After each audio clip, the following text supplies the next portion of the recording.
I recently bought these Crank Brothers Stamp 3 Danny MacAskill Edition platform paddles. And not too long ago, I got these Nukeproof Horizon CS clipless paddles.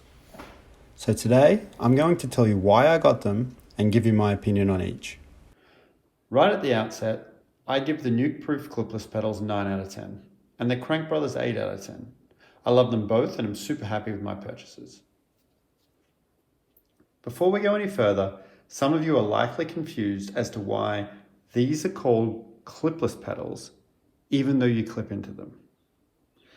Well, think of pedals in two categories: pedals with no attachment mechanism and pedals with attachment mechanism.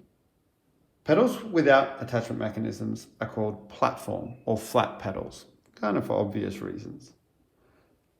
Pedals with attachments come in two main varieties: those with clips for your toes, that I would call toe straps personally, and those without clips for your toes.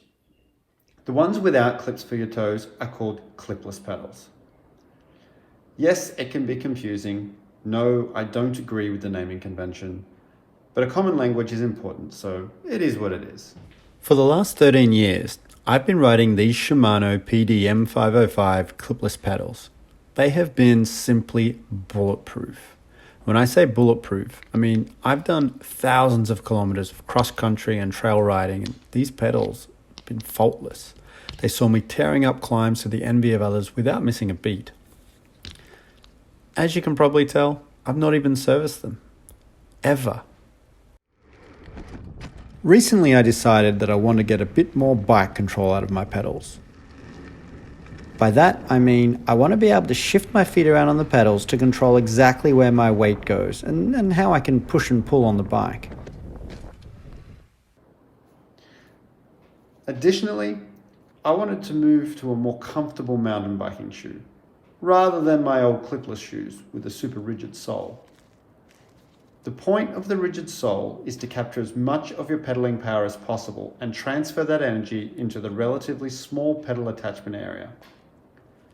To do away with a rigid sole, I would need pedals with a bigger contact area so more of my power goes into the pedal rather than just flexing the shoe. Truth be told, I should have gone straight to platform pedals, but I wasn't yet comfortable with giving up the pedaling technique discipline that I feel I get from clipless pedals. So I got these Nukeproof Horizon CS clipless pedals. I got these because they have a bit more of a platform, but aren't huge. They allow good sideways movement in the clip, and they support clipping in from a broad range of angles.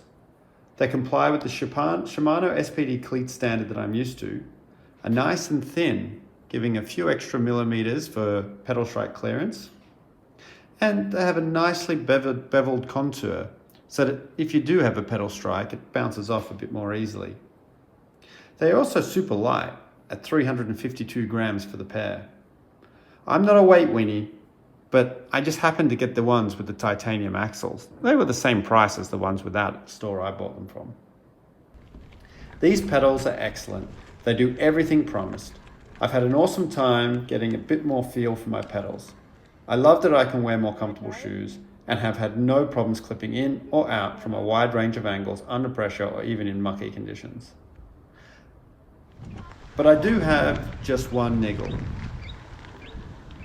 When on the weakest setting, I can't seem to clip out of these pedals fast enough when trying to bail.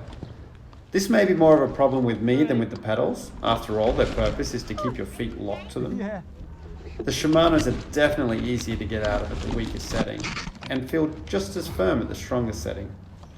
This means that as I've been practicing some skills, I've been getting hurt quite a bit and may need to level up before I can really use these pedals for their intended purpose.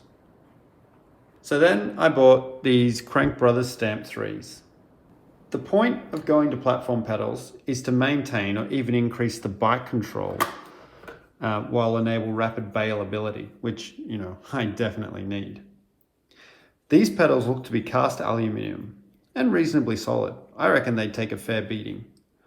On paper, the bearing system seems okay, and they feel pretty good, but we'll have to see about that when I give a long-term opinion. They are definitely on the heavier side at 399 grams for the pair, but nothing to be fussed about.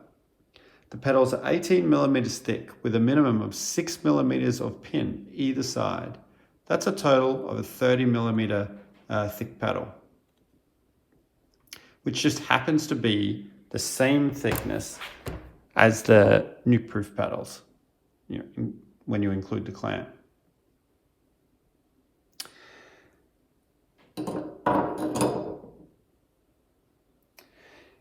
I have only one gripe about these pedals. The axle bearing cover is plastic. It seems to be okay. I mean, it's not really going to be contacted by too much, but I do suspect that after I've extracted them and reinstalled them a few times to maintain the grease on the axles and whatnot, they'll start to get a bit eaten up. Again, we'll see how they go in the longer term. Oh, and in case you're wondering, the whole Danny MacAskill thing appears to be about aesthetics. The color of the pedal being silver, plus these neat little logos all around the place.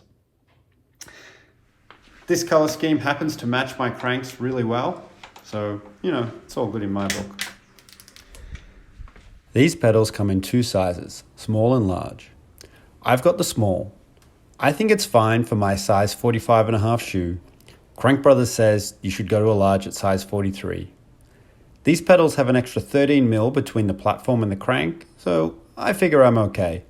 I may end up regretting this decision when I get more used to riding platform pedals, but for now, I'm okay with it. We'll see how they go. Let me know in the comments what you did and didn't like about this opinion piece, and I'll endeavour to reflect your feedback. Thanks for watching.